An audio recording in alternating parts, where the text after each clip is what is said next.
ॐ भूर्भुवः स्वः तत्सवितुर्वरेण्यं भर्गो देवस्य धीमहि धियो यो नः प्रचोदयात्। ॐ शान्ति शान्ति शान्ति। Namaskar, my dear friends. To continue to talk about the book Upadesa Saram or Upadesa Undiyar of Bhagavan Sri Ramana Maharshi. In this video, the right attitude about the karma is to be explained as told by Bhagavan Sri Ramana Maharshi. What then should our attitude be towards karma or activity? Should we or can we refrain from all action? No. Persons are always acting and impelled to act in particular ways. Their body and mind alike are bundles of vasanas, resulting from the operation of well-established laws in respect of innumerable past acts and appearing to bind the individual with iron chains. There is no need, however, for any pessimistic collapse into sluggishness. In each bundle we find intertwined not merely the operation of laws which man cannot control, but also elements of freedom which can use those laws to reshape and rearrange the bundle. The law of karma, for instance, that like produces like, and that individual acts tend to become habits growing stronger with exercise, is not a law to fear. It is a neutral law. If acts performed with the desire for worldly objects develop such desire endlessly, so do acts performed without such desire develop desirelessness, vairagya, and so do acts performed with love of God and in a spirit of surrender to Him develop such love and spirit. Sanskaras are the seed forms or potentialities arising from action which after due time begin to germinate as desires, tendencies, aptitudes, etc. The term vasana is generally used as synonymous with sanskaras. Bhagavad Gita, where we find both sets, presented samples of which are given here. These referring to the binding effect of karma. Bhagavad Gita chapter 3 verse 5. Nehi kaschit takshanamapi jatu tishtat karam kritah karyate harvashah karma sarvah prakirtirjar gune. That is, hence, to avoid the ever-lengthening chain of births and deaths, samsara, or the ocean of desire-born karmic results with its perpetual waves of pain and pleasure.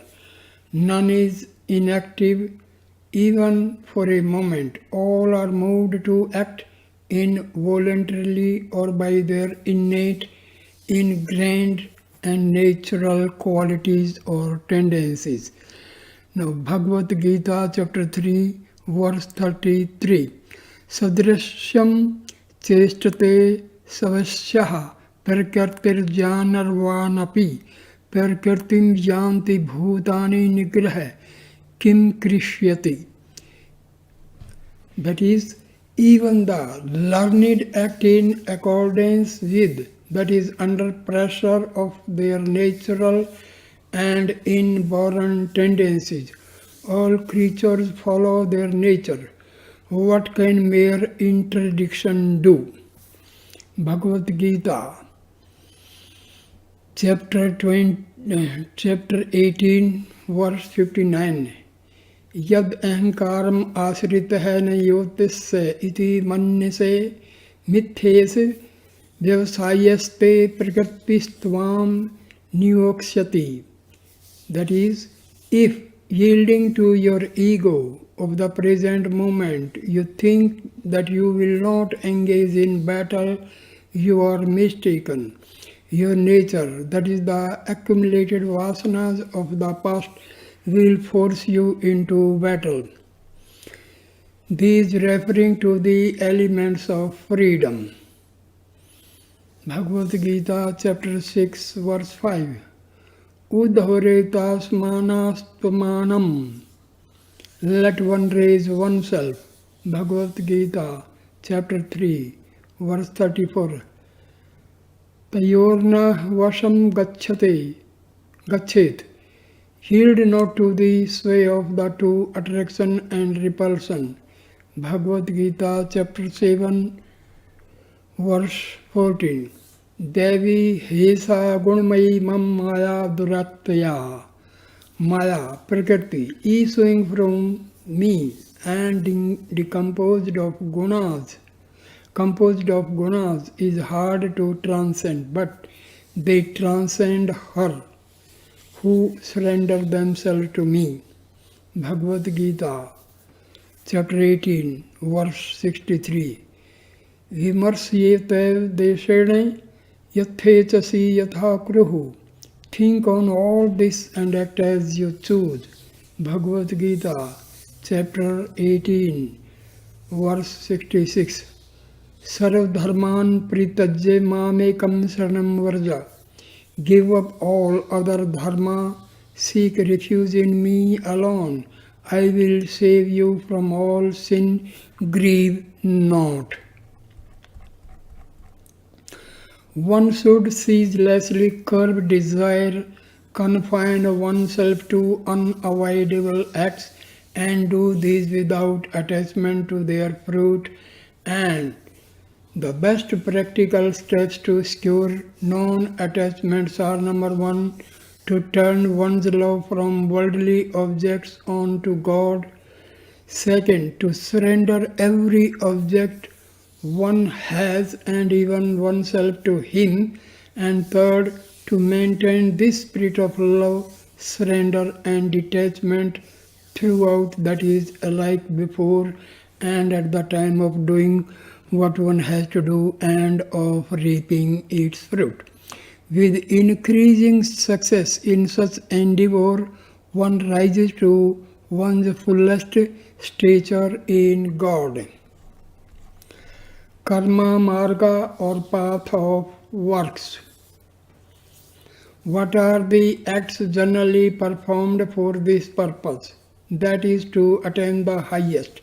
They are: number 1, worship with the body termed puja, consisting of ceremonial worship accompanied by external activities. 2nd, worship with the voice termed japa, consisting of praise or repetition of the holy name. And 3rd, worship with the mind termed dhyana. External and internal elements are found in all these in varying degrees.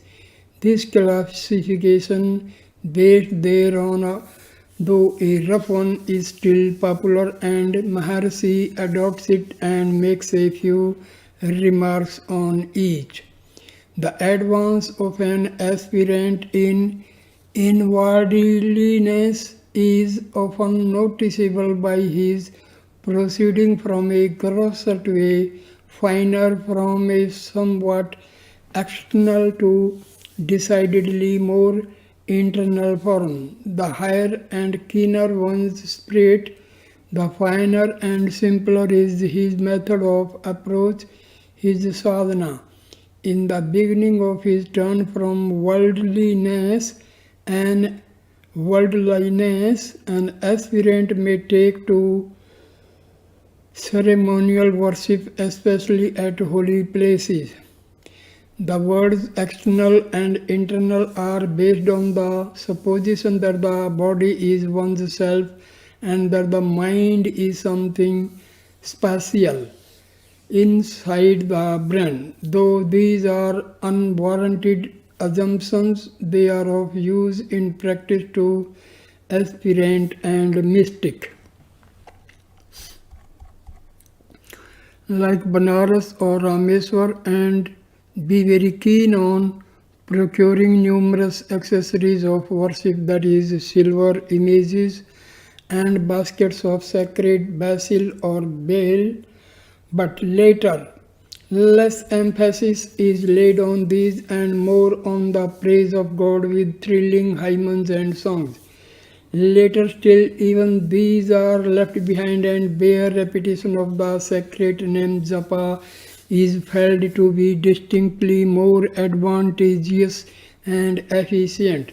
Next, this also drops off, and all the aspirants' heart and soul are poured out in a purely inward flow on God, drawing him more and more into God and transforming his indirect and immediate perception into immediate intuition through meditation, dharana, concentration, dhyana, and absorption, samadhi. All this is tersely summed up by Maharshi in his remark that the order of progress is puja, japa, dhyana, which ends in samadhi. Hints on meditation. Early attempts at meditation are generally unsuccessful and result in short, broken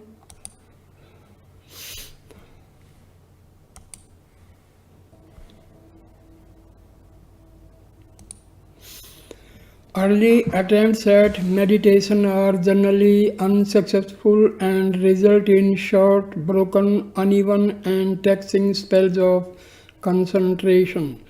But with bold and unflinching perseverance, one can reach the stage where meditation will be a prolonged, continuous, even unstrained and joyous flow. In fact, it would become as natural and unperceived and respiration. Early attempts at meditation again are generally on some form of God, felt at first to be other than the meditator and far away. But with increasing intensity of devotion, the distance diminishes, and when God is literally seen everywhere and everything is seen to be but God, he is felt to be near, very near, inside oneself, and finally identical with one's self. When the idea of otherness vanishes, God personal has become impersonal.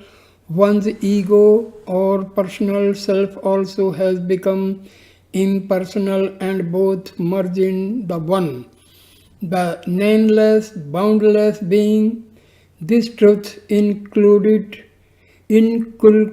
in the schools of Advaitism or Monism is amply borne out by and realized in the actual experience of mystics. 4 stages of advanced typifying this diminution are clearly expressed in Sanskrit. Thus, first sloka, where the devotee is co-sphered with his object of worship. Second, sammitya, where the devotee is on the threshold of divinity. Thirdly, savrupya, where the devotee takes on more and more the form and attributes of that object. And lastly, Sayujya, where he unites with or merges in God. The four paths. As for ways and means to reach union with God or the real, there are said to be four paths styled karma, bhakti, yoga, and jnana, which may be roughly described as number one, the path of works or activity, number two, devotion, number three, of mind control and union, and fourth of inquiry, wisdom or illumination. In practicing any one of these methods, elements of the other paths are often freely mingled up. The paths coalesce, they all adopt, says Maharshi. The common formula: seek the source and rest absorbed there.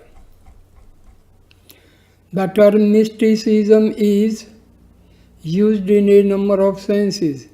In this book, it is used to denote the system wherein the aspirant seeks to get and gets direct, immediate, and blissful contact with God or the real through intuition. As an example, Lord Tennyson's mystic experience may be cited. He thus described it in a letter to Mr. B.P. Blood. A kind of waking trance I have frequently had generally come upon me through repeating my own name 2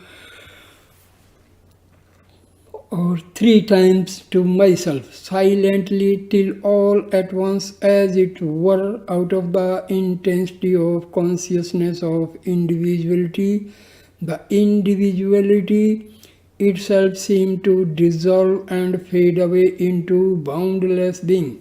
And this, not a confused state, but the clearest of the clearest, the surest of the surest, the weirdest of the weirdest, utterly beyond words, where death was an almost laughable impossibility. The loss of personality, if so it were, seeming no extinction, but the only true life. I am ashamed of my feeble description. Have I not said the state is utterly beyond words? The path of yoga.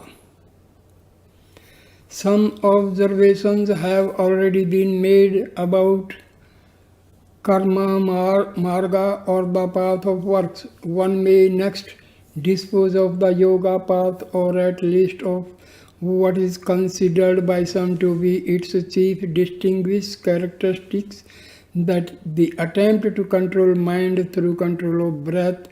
One may ask what breath has to do with the mind, but it is the experience of many that an even breathing accompanies an even flow of thoughts. A ruffled breathing accompanies mental disturbance, and that an attempt to steady a ruffled mind by severe control and regulation of breath is successful. And the reason is not far to seek. The root of all the spiritual success is a well-developed and unified or one-pointed will. And this development or unification can be obtained by exercising the will either about respiration or about any other matter which the will can influence. In the case of concentration on respiratory control, however, there is a great advantage. Respiration, vegetative life, and thought are the outflow of one evolving life principle, and respiration is a matter of urgent importance for the continuance of life. Any checking or regulation of it must naturally draw the mind away from all matters over which It may be fretting or brooding. Whatever the explanation, there is the fact that breath control leads to mind control. But this control is only temporary. It just lulls the mind for a while but provides no permanent cure for the mind's perpetual restlessness, and until such a cure is effected, one cannot enjoy permanent peace. Brahma Sutra 1 Janmadasya Yatah, which means Brahma or God is that whence all this universe arises, in which it is supported and into which it returns. And Chandogya Upanishad chapter 3 verse 14. Tajlaniti Shantah Upasit, which means calmly worship that as the source, the stay and end of all this universe.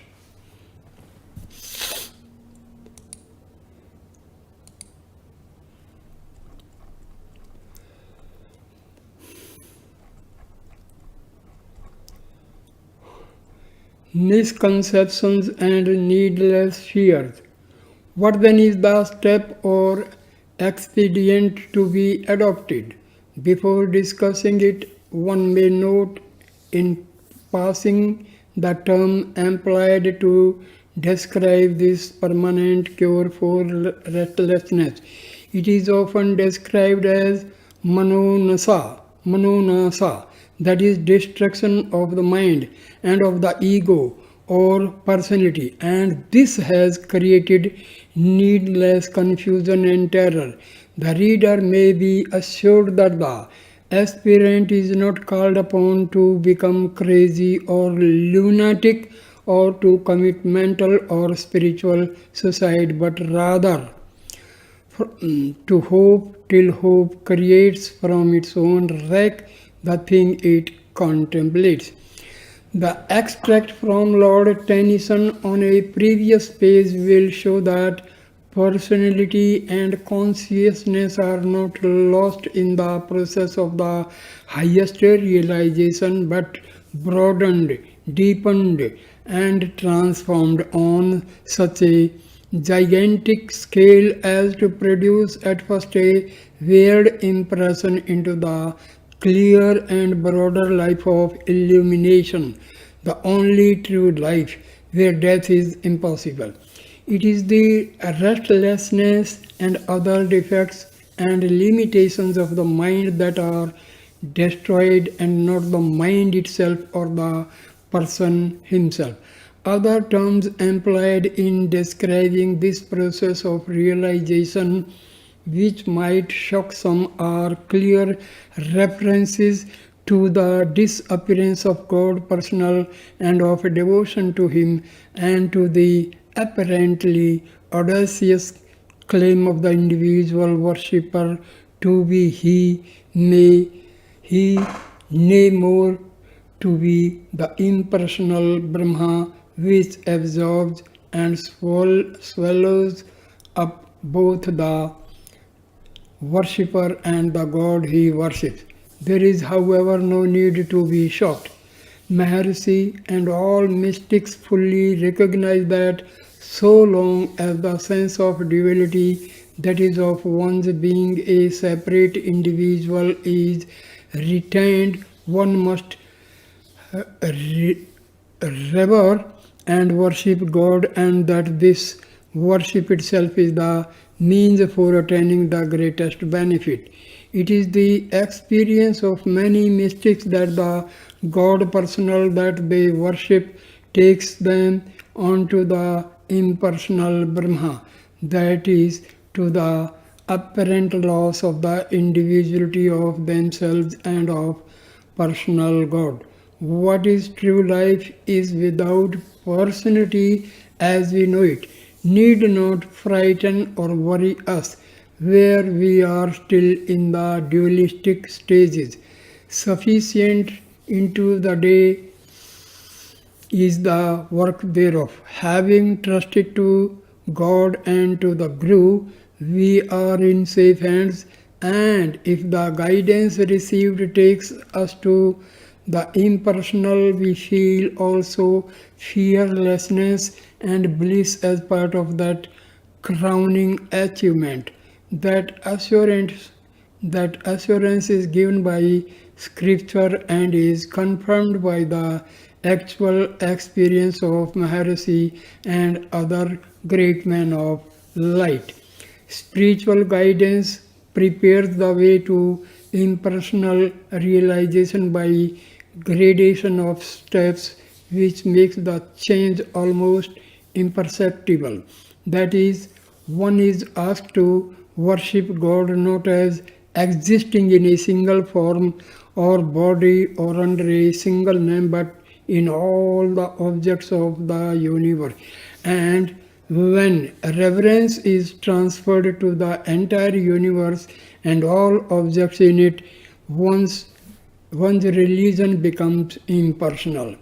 Another example of the gradation of steps is furnished by the life of Swami Vivekananda, who was strongly under the influence of dualism and the need for personal God, a handbreadth off, that is distinct from himself.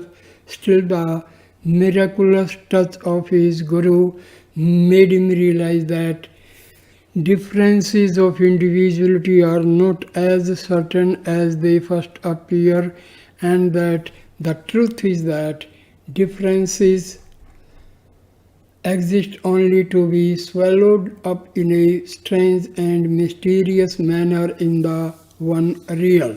Vivekananda for some time clearly perceived that a cart, its horse, and driver were really one, that is, leaf plate, the food thereupon, and himself, the eater, were one, and wondered who it was that was eating.